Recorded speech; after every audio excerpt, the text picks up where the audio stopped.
I last talked about how autistics feel a lot more exhausted during the holiday season, and yes, this is actually true because autistics do feel a lot more overwhelmed and overstimulated from lots of the activities that they participate in, not only tied to Christmas parties. And so, if everything is consolidated into one situation, it, they would feel a lot more burned out. Like they are unable to communicate much more effectively. They're not able to do their daily routine or their tasks, and they would pretty much be unable to feel more happy, to feel more joyful in certain activities. And so they get out of their way to find a quiet and tranquil place to rest their head or to really find some alone time and maybe just go outside and get some fresh air. I believe these are the best ways to really be able to gain your energy back and to feel more refreshed and rejuvenated from these situations. So, so yes, it's gonna be very difficult in these predicaments, but also we just need to understand our body and having to say no in these certain situations where there is high activity involved.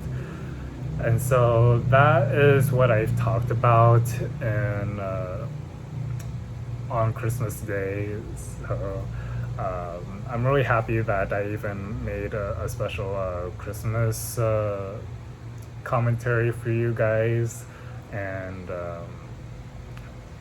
and yeah, I've never even had like a commentary on Christmas, so pretty much I had the time to really be able to film that video, so I'm really happy that I even had more time to even communicate more with you guys, because I really love you guys so much, and I wouldn't say no to like skip out on a day where I would spend time with my family, but this is what I do for my free time every single week. So, so yeah.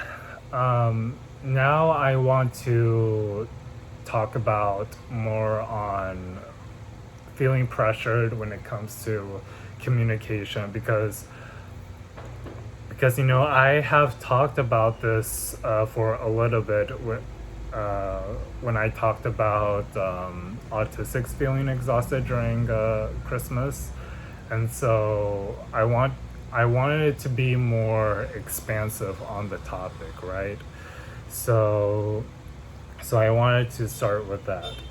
And so I feel more pressured whenever there is friends, families, relatives, and even my cousins that make me feel like I am pressured to really even communicate more effectively, because I am limited on my communication whenever there's family, relatives, or cousins around, but I'm much more open and much more effective in terms of having to communicate with my own friends, because they know exactly what is going on. They know exactly what my situation is in terms of my own experiences, because I have joined a group in which they are more neurodivergent friendly, they're more LGBTQIA more friendly, and so they know much more on the news of autism rather than my family, my cousin, and my relatives. And so I'm pretty much limited on my communication, um, because I don't really talk to them that much. Like my cousins, I don't talk to them that much. My relatives, um, my family, sometimes I talk more. Really depends on the predicament. Um, so it really just depends. If they are talking about autism, because I know my mom is like much more on the interested side of things of autism, and so I feel like I want to educate on my mom a lot more on these certain situations and the certain struggles autistics do face on a daily basis. Uh, and so like I want to educate more on that, not only to my mom but to everyone else that is watching this video. I want to educate a lot more to everyone that is unaware of the autism condition.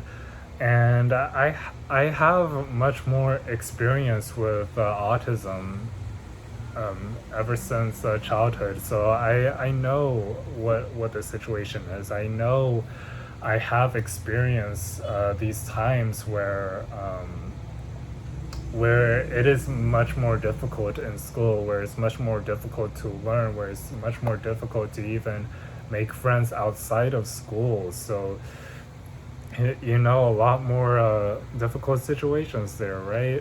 So yeah, and when I go talk about it with my parents, it's gonna be so hard because I just don't want to give like lot more details on it, because I feel that they're much more like unaware of the certain types of things when it comes to autism. And so and like not every like family, not every relative or cousin knows about autism, um, and so they may feel some type of fear, some type of worry that these people have when it comes to communicating with autistics. And so yeah, it is the reason why like I wanted to limit my communication to those of my family, and and effectively speaking more on autism, because those that are like much more younger or much more in their like adult years, or maybe in their like 20s would probably understand this type of information if they had a psychology class, if they had like a section where autism is a part of the psychology class. I'm very sure that autism is a part of psychology in these cases, because I pretty much not every student, well, like it depends, like if they are interested in the psychology subject, then of course they will have a lesson on autism. And yeah, so I want to give tips right now. I want to give tips on if you are a family member, if you are a cousin or a relative member, and you have an autistic individual. um, I want to give you some tips on how you can be able to communicate effectively. If you know they're autistic or even neurodivergent, I want to give you some tips on that. So for relatives, you need to really provide simple and clear instructions when it comes to interactions, because Because yes, we are we don't know what the situation is like. We don't know what what we need for in terms of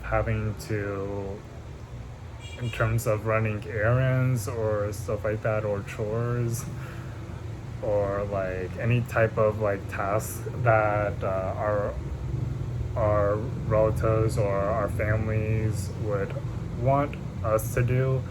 Like, really be more direct is what I'm trying to say. Don't really give us hints. Um,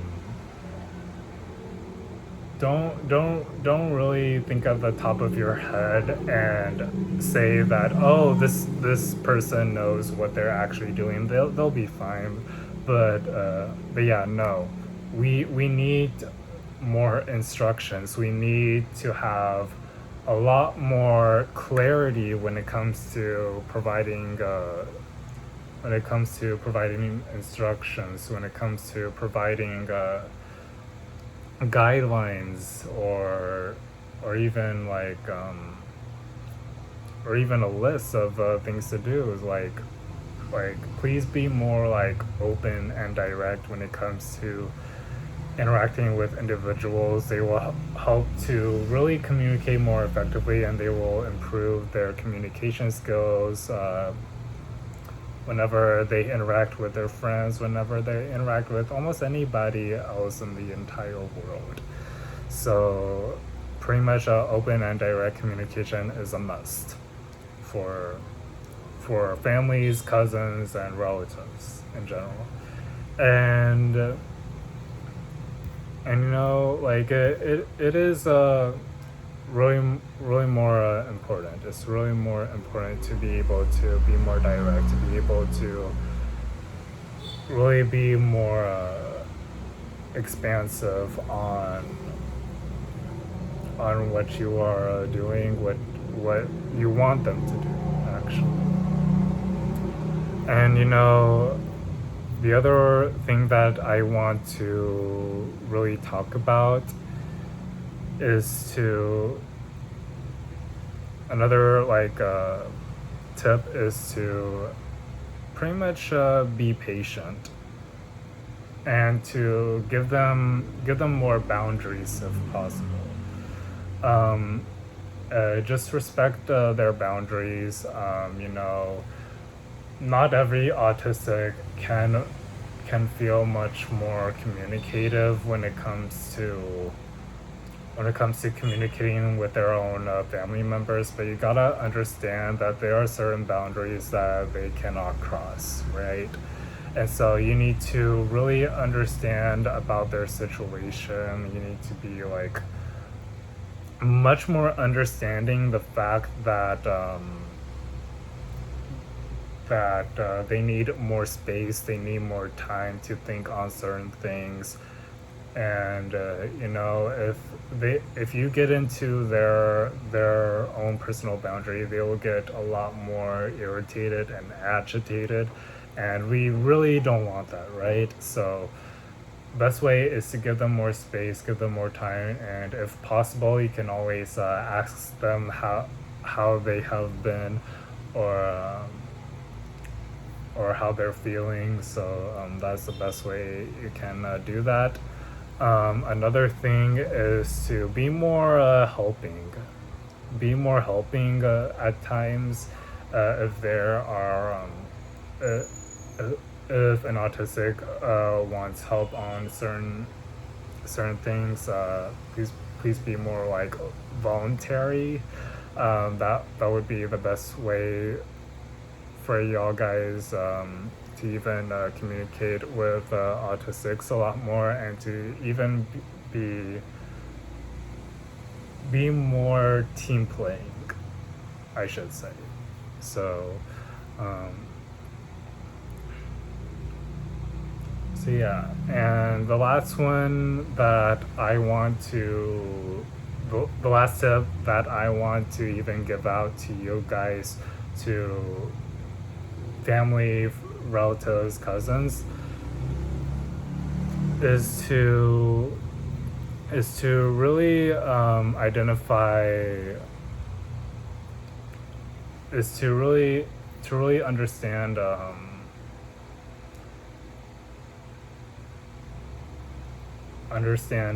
autistics situations. You know, like it's the same thing as like boundaries, but I'll probably add that on top of it. If that is more relating, is to identify like there are non-negotiables in terms of having to be like, in terms of autistics being much more sensitive to bright lights or certain textures, certain smells, certain noises that is really irritating. Like the one in the background, there is lots of traffic in the background. I don't think you can hear it much more in the background, but it's always like constantly irritating me in the background whenever there's lots of traffic that is going on outside of my dad's home. So really identify those non-negotiables in terms of their own boundaries. So please communicate with them effectively if you can, but also like give them advice. You know, like the last thing that I want to give y'all guys is to give advice to those autistics, those that they feel that they are struggling, those that they feel that they needed help, those that feel depressed. Give them advice, give them some positive affirming advice on how they can be much more achievable, give them more advice on how they can become more successful as an autistic person, because I know that there are several successful people that do have autism, much more creative people that have that are in the career type of field also have autism. So to really give them more positive advice, much more friendly advice in ways where they feel, in ways that they would want to feel much more motivating, in ways that they feel much more motivated, and they feel a lot more ambitious and much more much more what is the word that I'm thinking of? Maybe much more exciting, I guess is the right word. I'm not sure.